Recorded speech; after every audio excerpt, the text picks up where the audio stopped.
wabarakatuh. Waalaikumsalam warahmatullahi wabarakatuh. Kenalkan, nama saya Di sini saya akan mempresentasikan tentang asuhan keperawatan gagal jantung.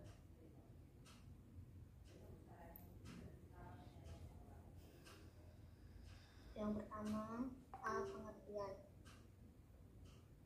Menurut Kasro 2012, gagal jantung merupakan suatu keadaan patologis adanya kelainan fungsi jantung berakibat jantung gagal memompa darah untuk memenuhi metabolisme jaringan dan atau kemampuannya hanya ada kalau disertai peningkatan tekanan.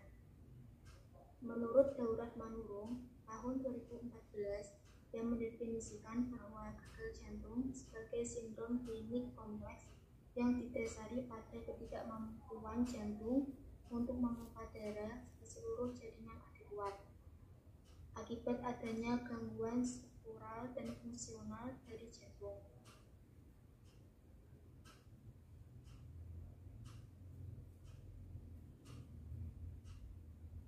Kesimpulan dari ketiga pengertian yaitu gagal jantung adalah ketidakmampuan jantung untuk memompa darah dalam jumlah yang cukup untuk memenuhi metabolisme yaitu nutrisi dan oksigen. Yang ke-B yaitu etiologi. Yang pertama, kelainan otot jantung. Karena otot jantung memiliki peran penting dalam memompa darah. Jika otot jantung mengalami kerusakan, maka pemompaan darah juga akan terganggu. Yang kedua, aterosklerosis koroner adalah penyempitan atau pengerasan pembuluh darah arteri akibat penumpukan. Arteri di sini yaitu pembuluh darah pembawa O2 dan nutrisi ke jantung dan ke seluruh tubuh. Yang ketiga yaitu hipertensi iskemik atau hipertensi pulmoner. Arteri kecil paru-paru rusak sehingga darah dari sisi kanan jantung sulit ke paru-paru akibat tekanan naik pada arteri paru-paru yang meningkat.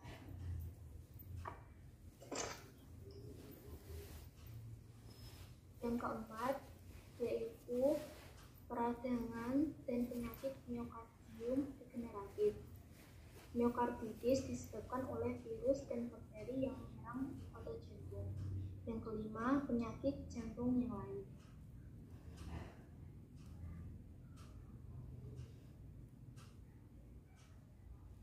Yang C, tanda dan gejala. Yang pertama, dyspnea, yaitu sesak napas, terjadi akibat penimbunan cairan dalam alveoli yang mengganggu pertukaran gas.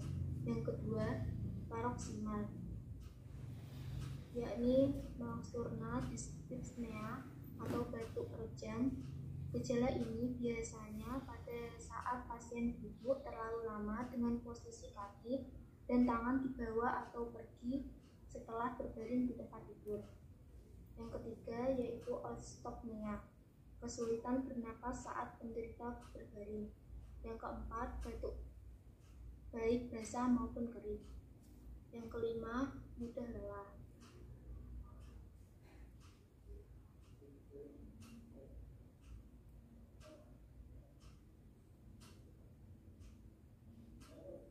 Yang keenam, kegelisahan. Yang ketujuh, disfungsi ventrikel kanan atau gagal jantung kanan dengan tanda dan gejala: A. Edema ekstremitas bawah atau edema dependent. B. Hematomegali atau nyeri tekan pada kuadran kanan batas abdomen. Yang ke-C, anoreksia dan mual yang terjadi akibat pembesaran vena dan status vena di dalam rongga abdomen. D. Rasa ingin kencing di malam hari yang terjadi pada perfusi renal dan didukung oleh posisi penderita pada saat berbaring. Yang ke-C, badan lemah yang diakibatkan oleh penurunan jantung, gangguan sirkulasi, dan pembuangan produk sampah katabolisme yang tidak adekuat dari jaringan. D. Patofisiologi. Bila kekuatan jantung untuk merespons stres tidak mencukupi dalam memenuhi kebutuhan metabolisme tubuh, jantung akan gagal untuk melakukan tugasnya sebagai organ pemompa, sehingga terjadilah yang namanya gagal jantung. Pada tingkat awal, disfungsi komponen pompa darah mengakibatkan kegagalan jika cadangan jantung normal mengalami kegagalan respon fisiologis tertentu. Pada penurunan curah jantung adalah penting semua respon ini menunjukkan upaya tubuh untuk mempertahankan fungsi organ vital normal. Yang ke pathway. Ini pathway-nya ya Kak.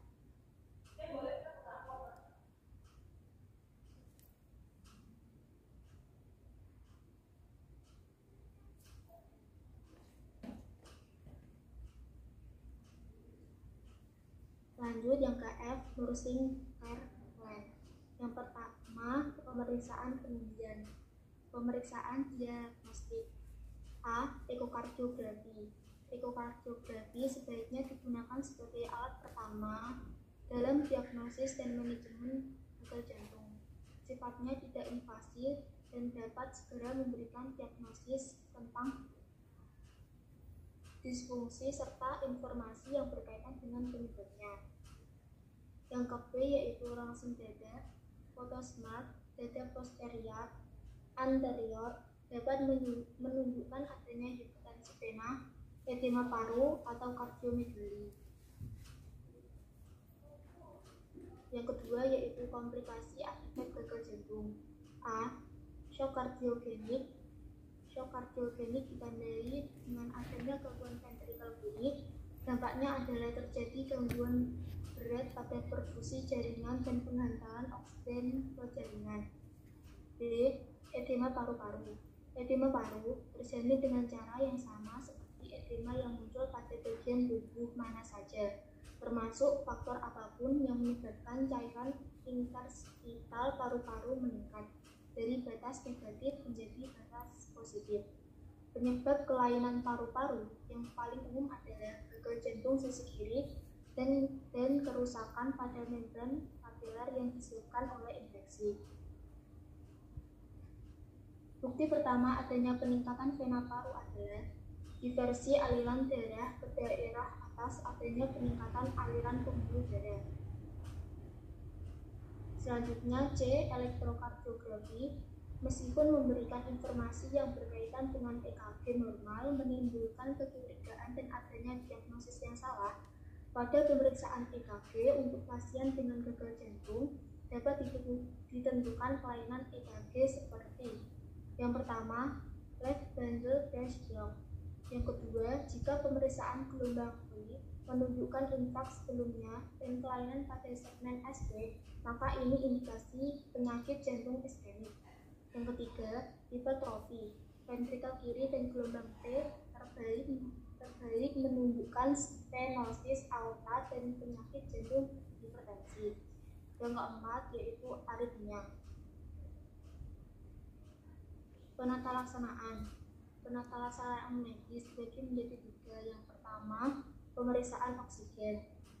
Pemberian oksigen sangat dibutuhkan, terutama pada bagian gagal jantung yang disertai dengan edema paru. Pemenuhan oksigen akan mengurangi kebutuhan miokardium dan membantu memenuhi kebutuhan tubuh. B.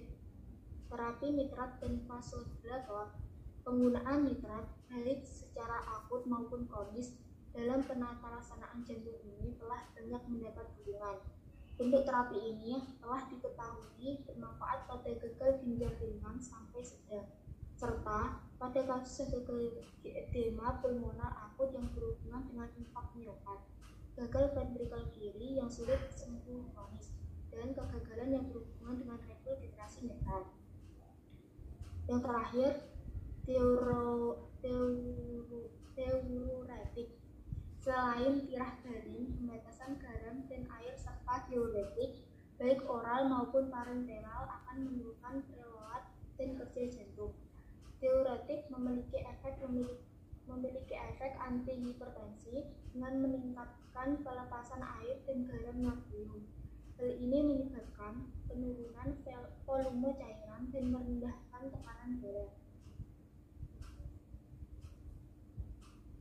Yang selanjutnya nomor 4 yaitu diagnosa keperawatan. Yang pertama, penurunan curah jantung berhubungan dengan kontraksi ventrikel. Yang kedua, gangguan pertukaran gas berhubungan dengan edema paru. Yang ketiga, kelebihan volume cairan berhubungan dengan retensi natrium dan air. Yang keempat, intoleransi aktivitas berhubungan dengan curah jantung yang rendah, ketidakmampuan memenuhi kebutuhan obat tangkap, kongesti pulmonar yang menimbulkan hipoksema, dyspnea, status nutrisi yang buruk selama sakit kritis. Yang kelima, intervensi keperawatan. Yang pertama yaitu penurunan curah jantung berhubungan dengan kontraksi ventrikel. Cardiac pump effectiveness. Systolic blood pressure dalam rentang normal. Systolic blood pressure dalam rentang normal. Tidak ada distripnia. Tidak ada bunyi jantung abnormal. Tidak terjadi angina. Tidak ada edema perifer dan paru.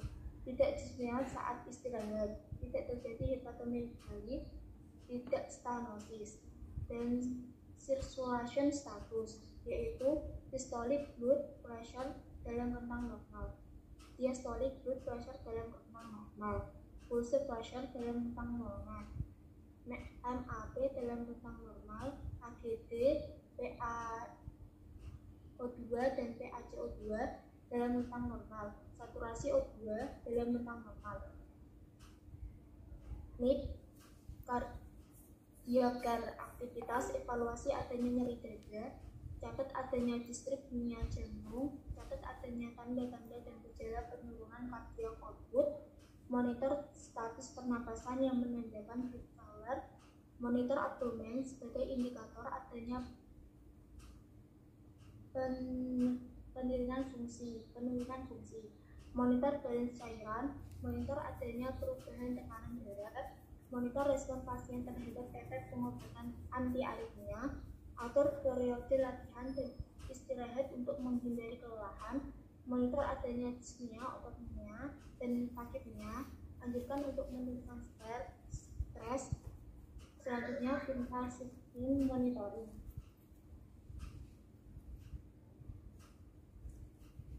Monitoring tekanan darah, nadi, suhu, dan RR.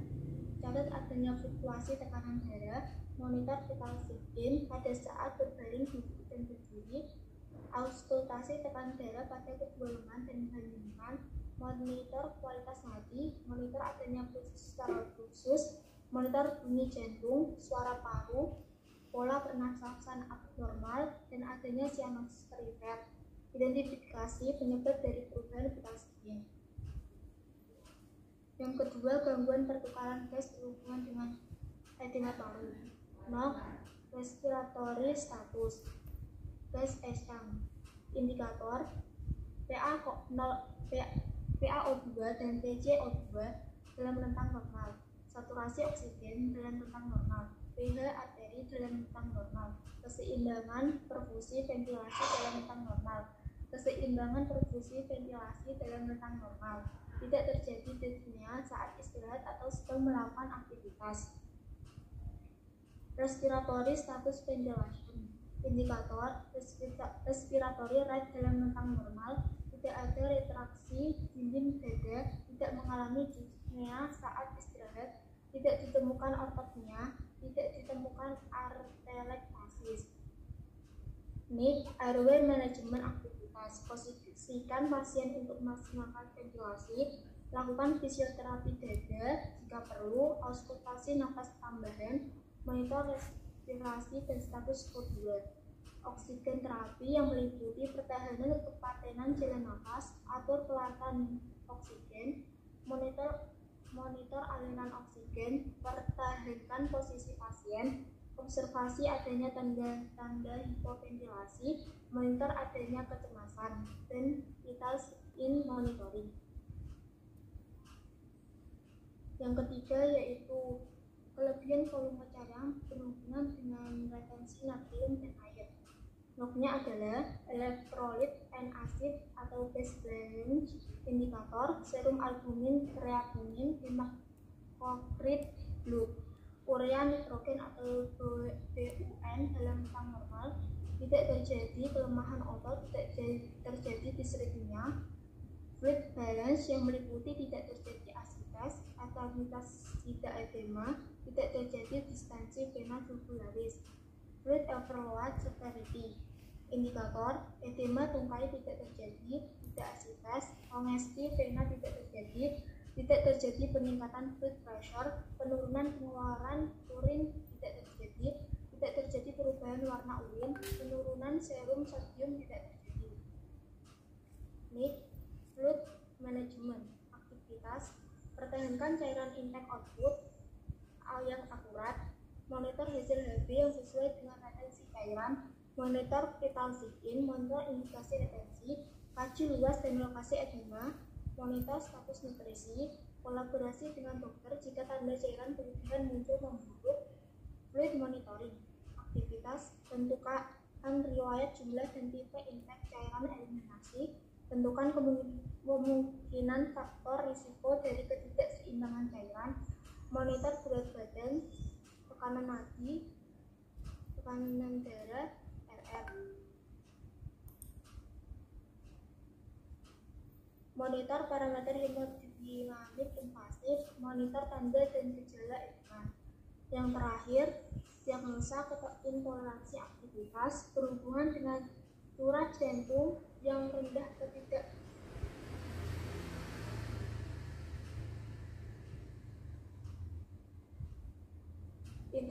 intoleransi aktivitas berhubungan dengan curah jantung yang rendah, ketidakmampuan memenuhi kebutuhan otot rangka, kongesti pulmonal yang menimbulkan hipoksema, dyspnea, status nutrisi yang buruk selama sakit kritis. NOC, Energy Conservation Self-Care, kriteria hasil, berpartisipasi dalam aktivitas fisik tanpa disertai peningkatan tekanan darah, nadi, dan RR, mampu melakukan aktivitas sehari-hari ADLS secara mandiri.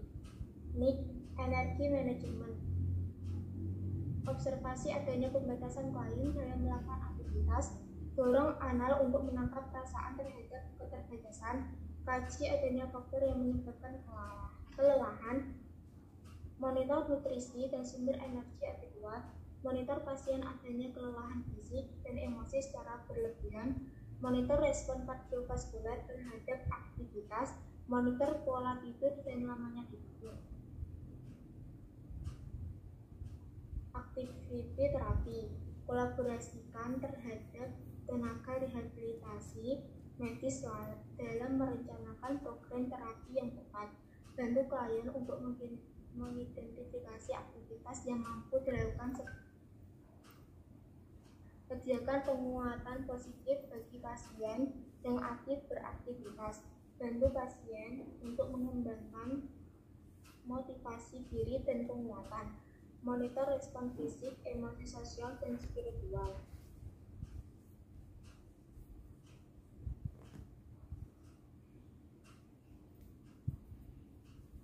Dia daftar pusaka. Terima kasih. Kalau ada pertanyaan bisa ditanyakan secara langsung atau bisa di room chat. Assalamualaikum warahmatullahi wabarakatuh. Waalaikumsalam warahmatullahi wabarakatuh. Perkenalkan, saya Marta Anggreni dari kelas B. Izin bertanya kepada Mbak Bella, mengapa pasien gagal jantung harus dibatasi asupan garam dan air? Terima kasih.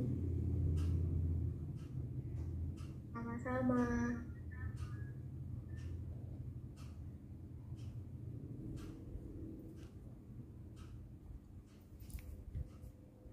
Assalamualaikum warahmatullahi wabarakatuh. Perkenalkan, saya Putri Wulan. Izin bertanya, apakah penderita gagal jantung diharuskan transplantasi jantung? Terima kasih. Sama-sama.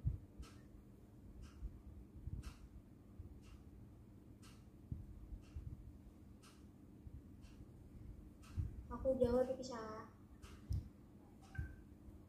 Pertanyaan dari Kak Nova.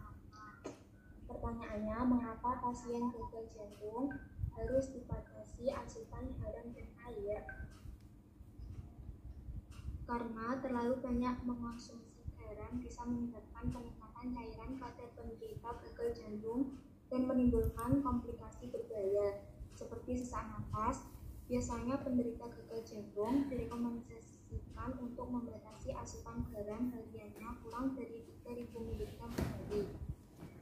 Antonia menjelaskan, saat minum banyak air, kerja jantung akan tambah tinggi dan kerja jantung akan lebih capek, serta angka NT-proBNP pada jantung pasien akan semakin tinggi.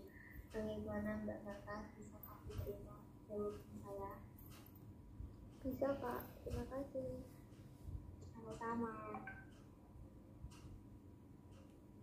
Selanjutnya saya akan menjawab pertanyaan dari Kak Putri. Yang pertanyaannya adalah, apakah penderita gagal jantung diharuskan transplantasi jantung? Transplantasi jantung di sini yaitu langkah penanganan terakhir untuk penyakit jantung. Tindakan ini dilakukan bila pemberian obat-obatan dan metode pengobatan lain tidak efektif untuk mengatasi masalah jantung yang Anda sedang alami.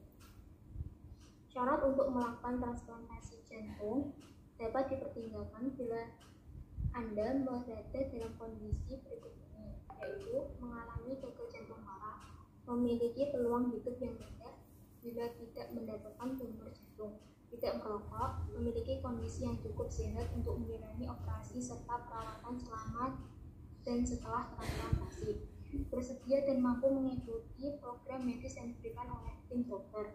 Namun, transplantasi jantung tidak disarankan jika penderita penyakit jantung atau gagal jantung mengalami kondisi sebagai berikut.